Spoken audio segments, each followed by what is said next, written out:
It was supposed to be a day of excitement. The morning was bright, filled with the promise of joy and celebration.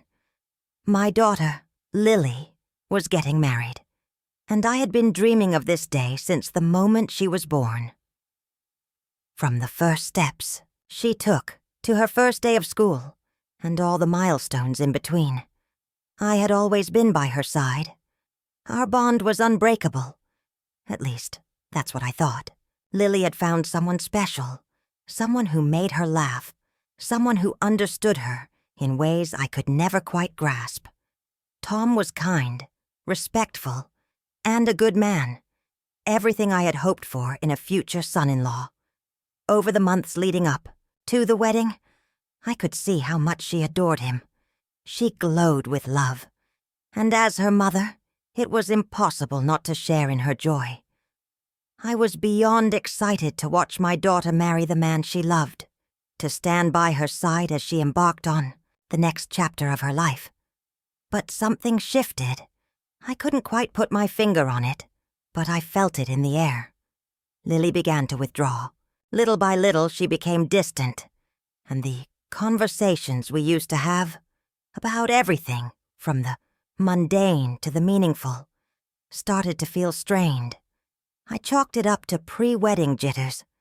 After all, it was a big day for her, and she was under a lot of pressure. But as the days passed, I couldn't shake the feeling that something was wrong. The phone calls became fewer. She'd cancel our lunch plans at the last minute, and when we did talk, it felt like she was avoiding the deeper conversations. I began to wonder if she was overwhelmed with all the wedding details. Maybe she just needed some space. But deep down, I knew there was something more to it. Then just 2 days before the wedding, the call came. I was sitting in the living room organizing the final details for the day I had been dreaming about. The phone rang, and when I saw Lily's name flash on the screen, my heart leapt with excitement.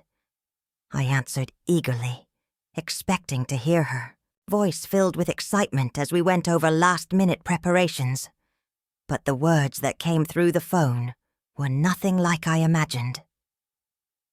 "Mom, I don't want you at the wedding," Lily said, her voice cold, almost robotic. I was stunned. For a moment, I couldn't breathe. The words didn't make sense. My mind raced, trying to process what she had just said. "What do you mean?" I asked, my voice trembling. "Lily, why? Why don't you want me there?" There was a long pause on the other end of the line. I could hear the faint sound of her breathing, and in that silence, my heart began to break. This wasn't the conversation I had imagined, not even close. "I just can't have you there, Mom," she replied. "I can't explain it, but it's what's best. Please don't come." I was in shock. The words didn't feel real. My chest tightened as I tried to make sense of them. Was she serious? Was this a temporary thing? A fleeting emotion that would pass as soon as she calmed down? I had always been there for her, through thick and thin. And now she was pushing me away when she needed me the most. "Lily," I said softly, my voice breaking. "Please, let me be there for you. I'm your mother. I want to see you happy, and I want to be part of your special day."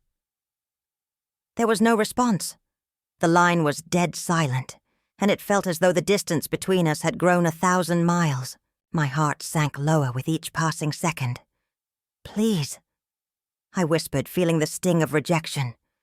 "Don't do this. I love you." Still, there was no answer, and then, without another word, the call ended. I sat there in stunned silence, the phone in my hand, my mind racing. How had it come to this? What had I done to deserve such treatment? This wasn't the wedding I had imagined, where my daughter would be surrounded by family, love, and joy. No, this was a painful reminder that things had changed, and that the bond we once had seemed to be slipping away from my grasp. The rest of the day passed in a blur. I went through the motions, preparing myself for a wedding that I would no longer be part of. The excitement I once felt had been replaced by a deep emptiness. I tried to tell myself it was just pre-wedding stress, that she'd come around, but my heart knew the truth. Something was terribly wrong, and I didn't know how to fix it. The next morning I woke up with a heavy heart, dreading what was to come. The wedding was still happening, but for me, it had already ended. My daughter's words echoed in my mind, and I couldn't shake the feeling that a door had been slammed shut between us. Would she ever let me back in? Would we ever be the same again? The pain of the unknown hung over me like a dark cloud, and the reality of the situation settled in like a heavy weight I couldn't lift. The worst part was, I couldn't even understand why. What had I done wrong? Why had Lily chosen this moment to shut me out? And most of all, would she ever come back to me? The morning of Lily's wedding dawned, but it felt like any other day. A day that should have been filled with joy and celebration. But instead, it was marked by silence. I woke up to an empty house, the quiet unsettling. The excitement I had felt in the weeks leading up to this day had been replaced by a gnawing emptiness in my chest. I had spent months planning and dreaming of this moment, but now it felt like a dream, shattered by the cold reality of rejection. I stood by the window and looked out at the bright sunshine, as if the world were mocking me. Everything around me was so still, yet my heart felt like it was in turmoil. This was supposed to be the happiest day of my daughter's life, and I should have been there beside her, proudly watching as she stepped into the next chapter of her life. But instead, Lily had told me I wasn't welcome. She had banned me from her wedding, and in that moment I couldn't understand why. I couldn't shake the feeling that this wasn't just about the wedding. No, this was something deeper. It was as if everything between us had been building to this moment. The culmination of misunderstandings, unspoken words, and emotional distance that I had failed to notice until it was too late. I tried to distract myself with the preparations that needed to be made. There were flowers to arrange, a last-minute touch-up to the house, and various things that needed attention. But no matter how hard I tried to focus on the tasks at hand, my mind kept returning to the thought of my daughter, my own flesh and blood, standing at the altar without me. The pain of not being there was unbearable, but the hurt of her rejection was even worse. The phone calls had stopped coming. The invitations for pre-wedding plans had stopped arriving. Lily and I hadn't even spoken about the ceremony itself. It was as if she had drawn a line, a clear boundary, and I had crossed it without realizing. I had no idea what had happened between us, no idea what I had done wrong. All I knew was that this wasn't how I had imagined it. I found myself pacing the living room, feeling like a stranger in my own home. Every corner, every room, seemed to remind me of the life we had built together. And now, everything felt distant, as if the walls themselves were closing in on me. I knew I should be happy for Lily. She was starting a new life with Tom, someone she had chosen to spend her future with. But instead of feeling joy, all I felt was sorrow. A deep, aching sorrow that settled in my bones and wouldn't let go. The clock ticked louder than usual, reminding me that the wedding was happening, as I sat alone, trapped in my own thoughts. I wondered if Lily was having second thoughts. Did she regret banning me? Was she as upset as I was? Or had she made up her mind and had no intention of looking back? I reached for the phone, but the thought of calling her again made my stomach churn. What could I possibly say? I love you didn't feel like enough anymore. It felt like a plea, a desperate cry for something that had already slipped away. I didn't want to beg for her attention, but the silence between us felt suffocating. Then, just as I was about to dial her number, I heard the faintest sound. A knock at the door. I wasn't expecting anyone. It was early in the morning, and I had been too consumed with my own thoughts to even notice time passing. But the knock came again, louder this time, and I found myself walking toward the door, my heart pounding in my chest. When I opened the door, I wasn't sure what I was expecting, but it definitely wasn't the sight before me. There, standing on my doorstep, was Tom, the man who was supposed to be marrying my daughter today. His face was pale, his eyes red, and his hands were shaking slightly as he stood before me. He looked like a man who had been through a storm and had come out the other side only to find himself lost. "Tom?" I asked, my voice trembling. "What are you doing here?" His eyes filled with tears, and he took a step closer, his voice breaking as he spoke. "I don't know where else to go," he whispered. "Lily. She left me." I stood frozen, my mind struggling to comprehend what he was saying. Lily had left him? How could this be happening? The man who had been so full of life and love for her was now standing at my door, broken. Tom didn't give me a chance to speak, he continued, his words spilling out in a rush. She didn't even say goodbye. She just left the wedding, packed her things, and said she couldn't go through with it. She said she needed space, but I don't know what to do. I could hardly breathe. It felt like the world had shifted beneath my feet. My daughter, my sweet, vibrant daughter, had left the man she was supposed to marry. And not only that, she had shut everyone out in the process. "Tom, I don't understand," I said, my voice shaky with emotion. "Why did she leave? What happened?" He shook his head, tears streaming down his face. "I don't know. I thought everything was fine. She was happy. But I think something inside her changed. And I was the last to know. In that moment, it hit me. Lily had been struggling with something long before she told me I couldn't come to the wedding. The distance between us had been a sign that I had missed. And now, as Tom stood there, vulnerable and hurting, I realized that perhaps it was not just me she had been shutting out, but everyone. The pain of the wedding I wasn't a part of still lingered, but now it was joined by the worry for my daughter. What had driven her to make such a decision? What was going on in her heart and mind? The following morning, the silence in the house felt suffocating. I moved through the motions of the day, though I couldn't escape the emptiness in my heart.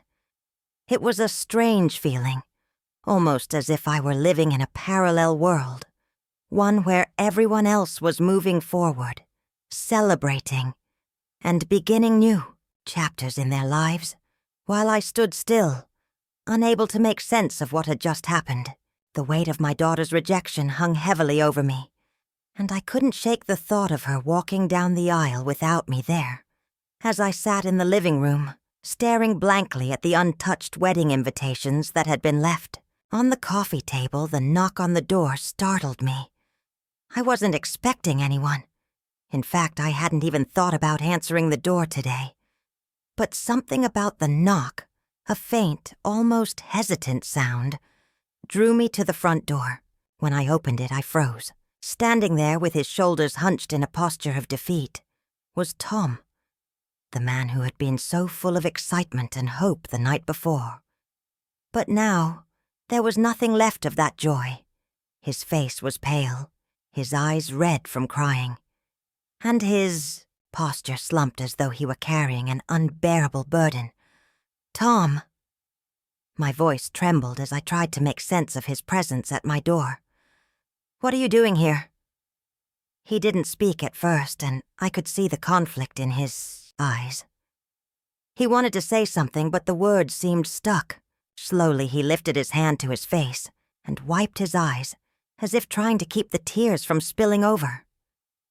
The man I had come to know as confident, strong, and capable now appeared fragile, his usual composure shattered.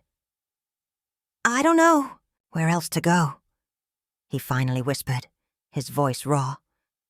"Lily, she left me." The words hit me like a cold slap. My mind couldn't immediately grasp what he was saying. "She left you?" I repeated, almost in disbelief.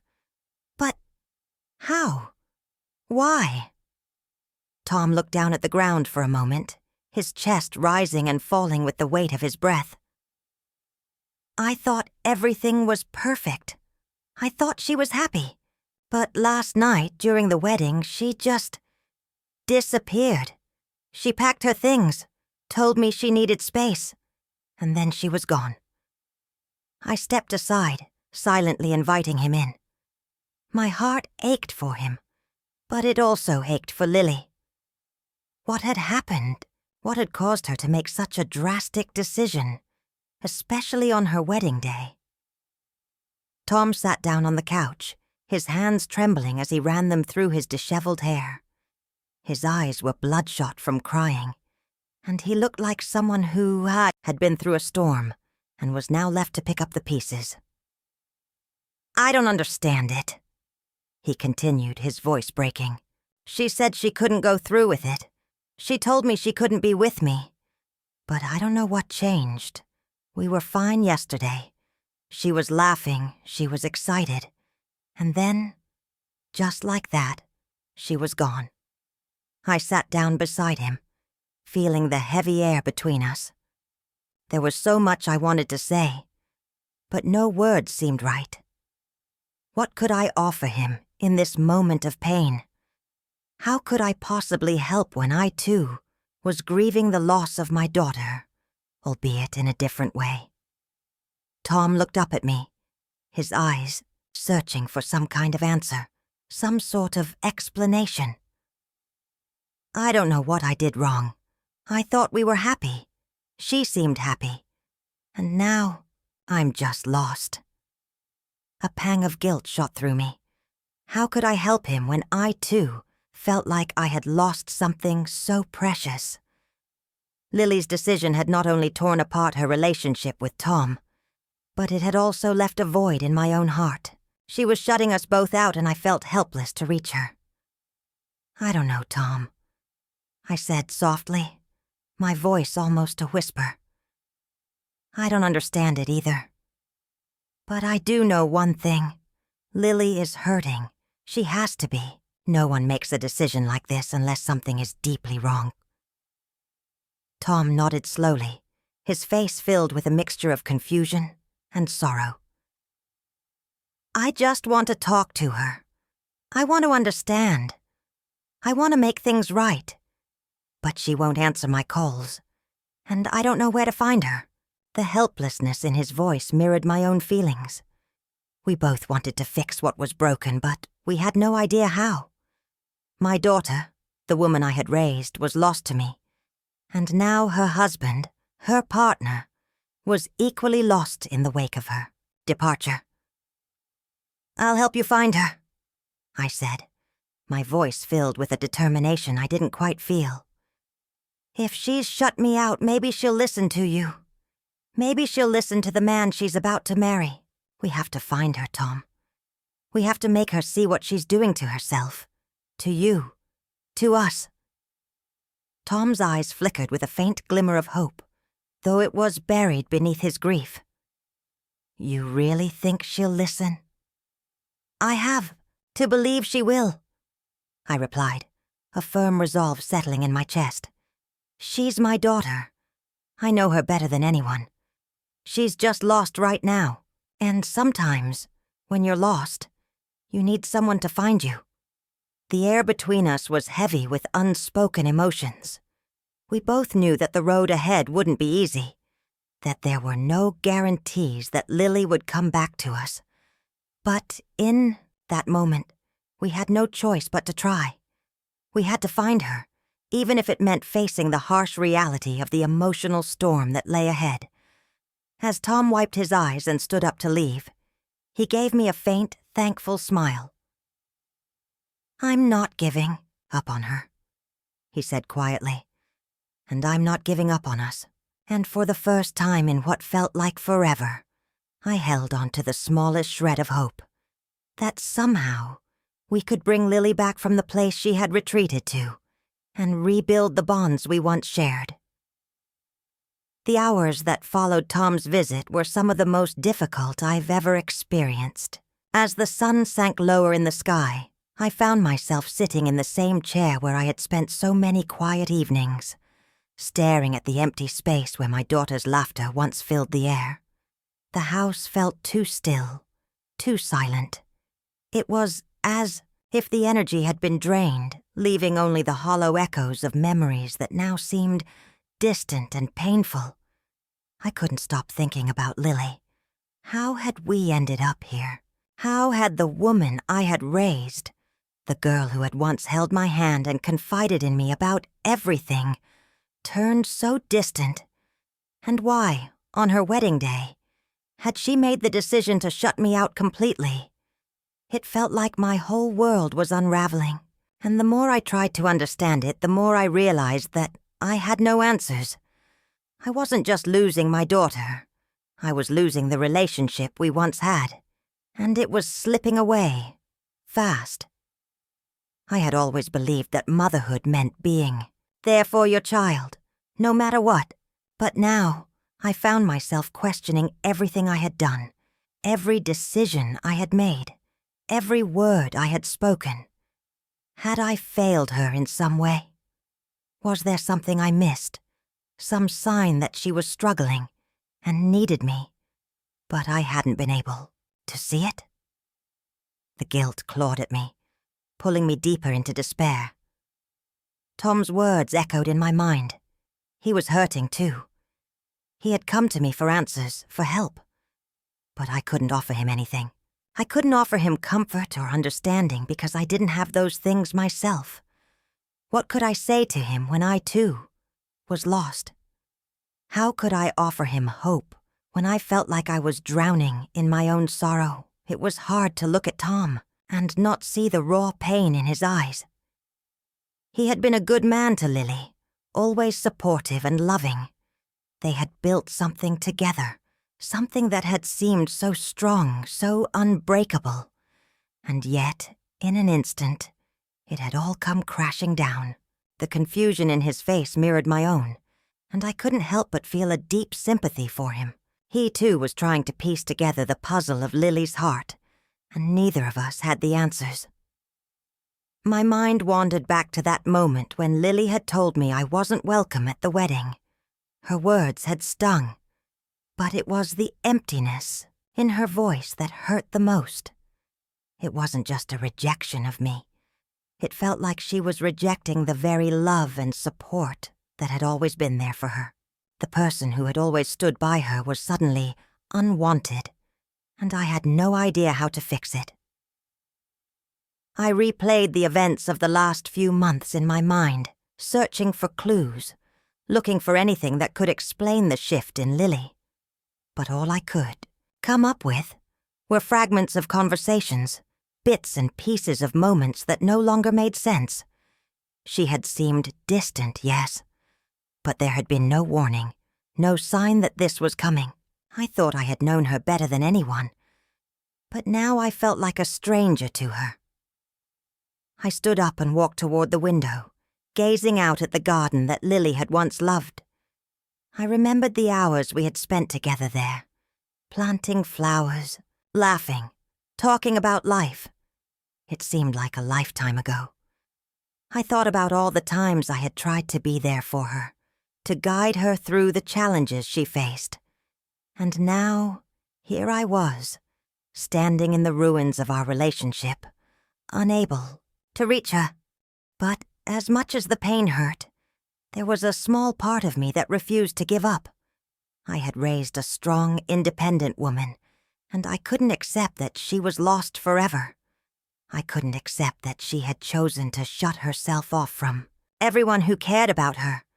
I didn't know how, but I knew I had to find a way to reach her, for her sake, and for mine.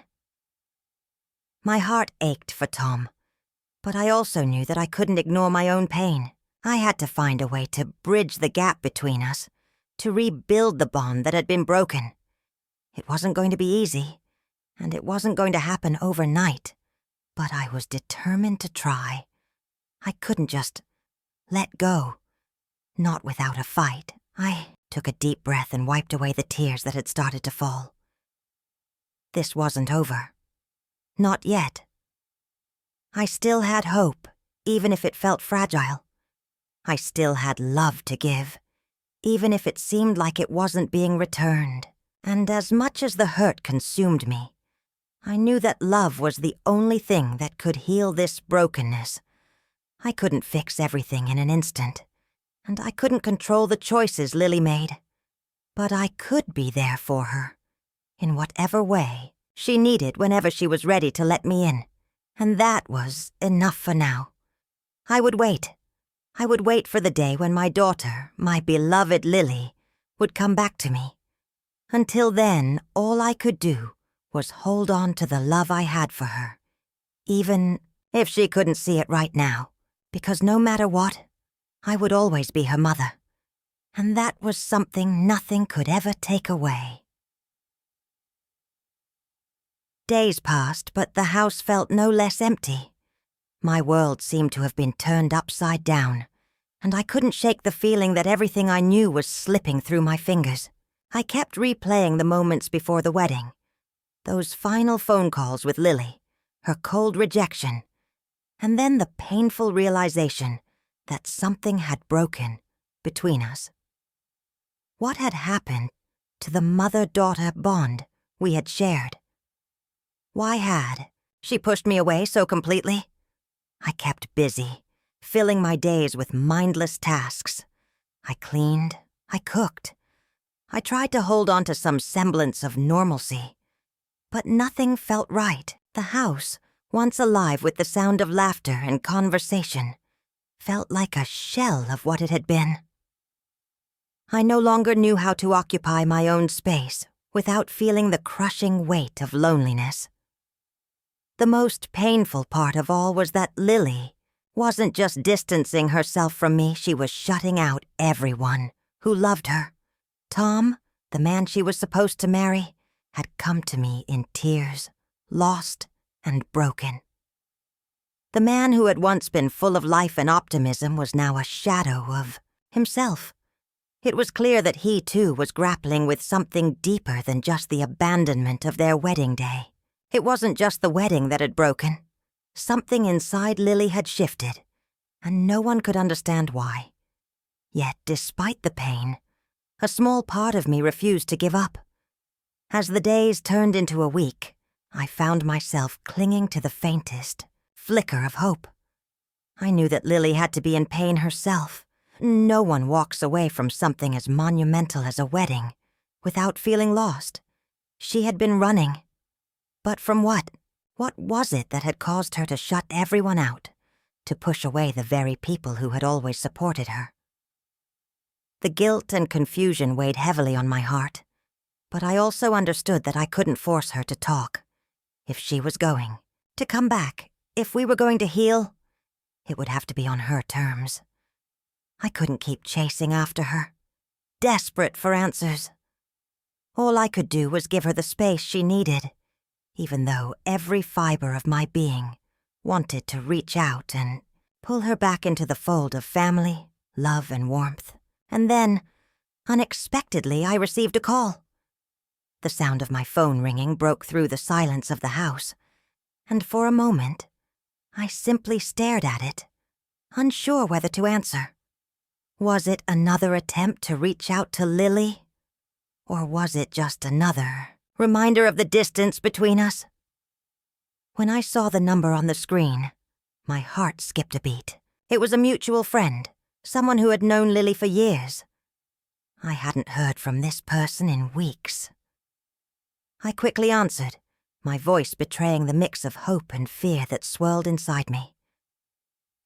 "Hello," I said, trying to steady my breathing. "Hi, it's Mia," came the voice on the other end. I think I found her. My heart leapt.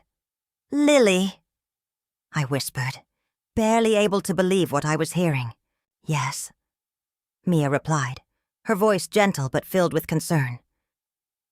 She's been staying at a cabin by the lake.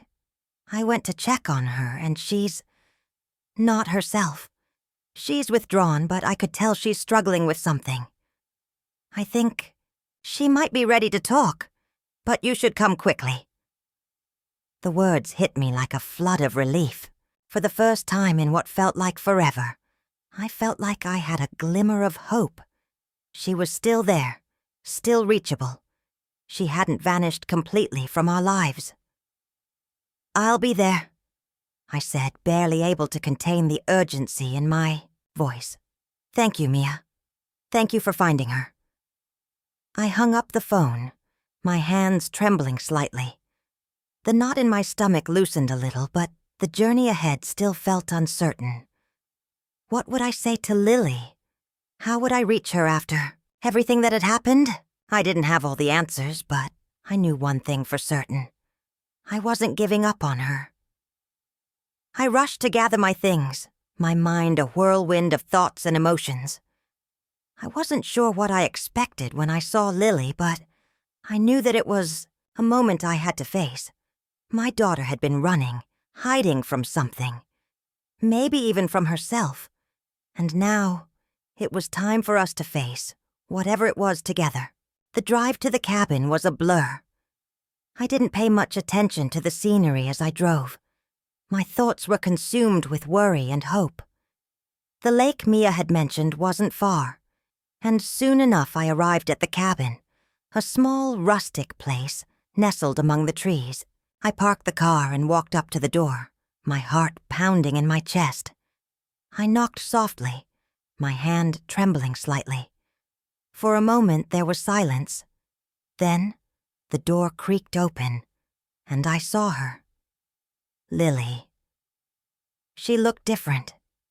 Distant, almost like a stranger, but still, she was my daughter.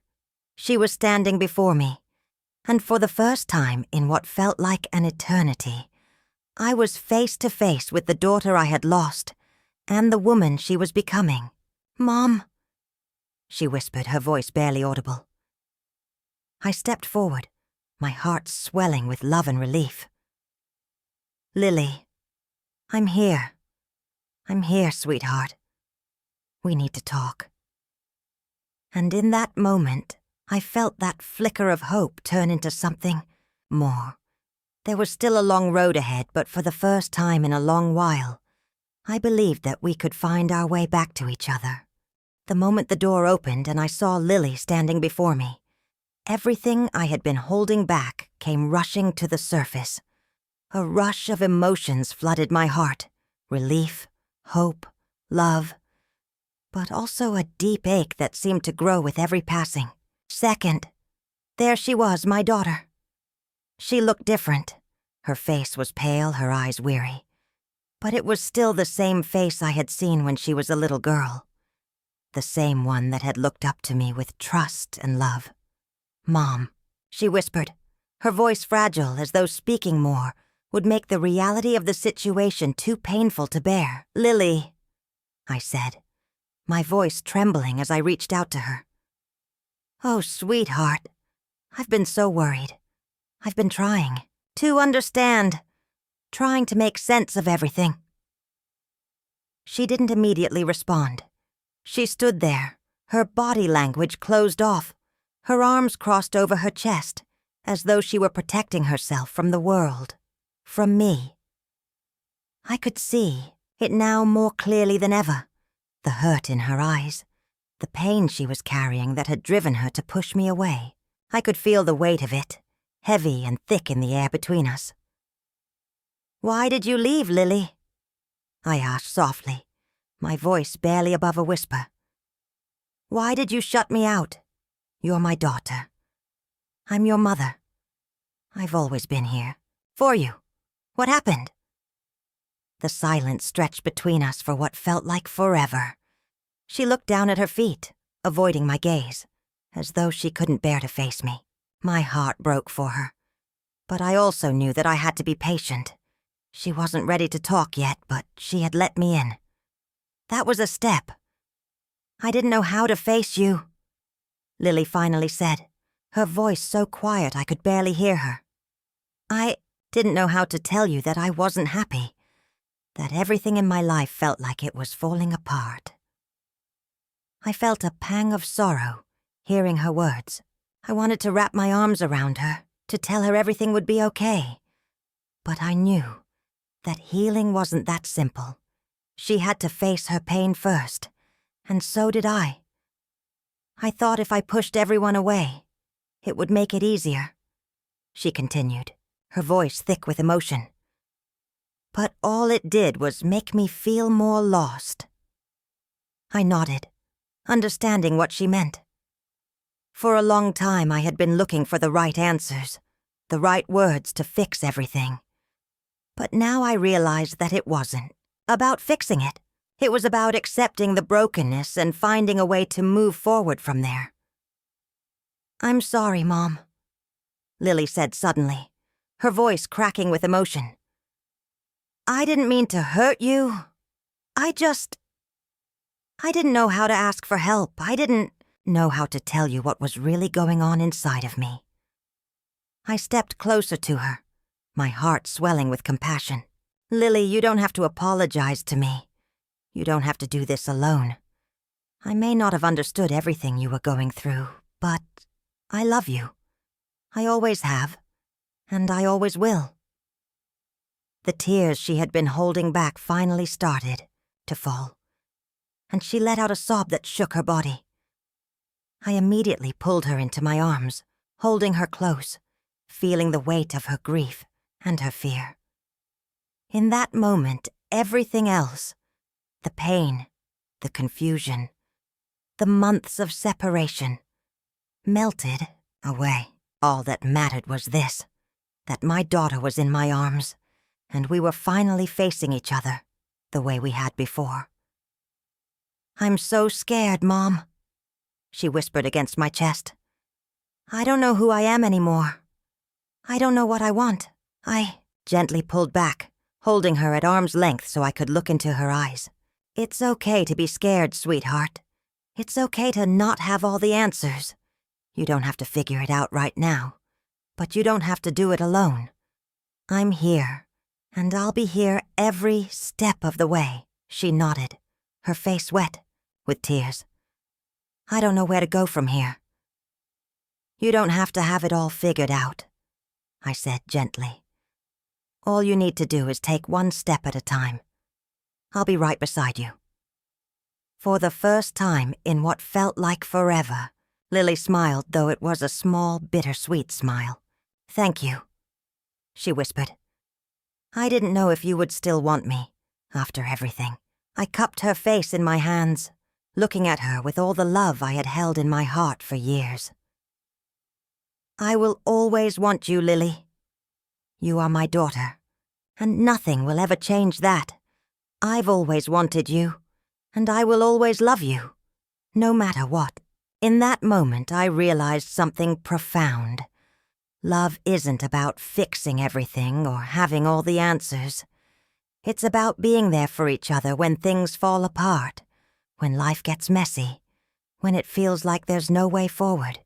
It's about standing in the dark together and knowing that, even in the darkness, you don't have to be alone. Lily and I had a long road ahead of us. There would be more tears, more difficult conversations, and more healing to do.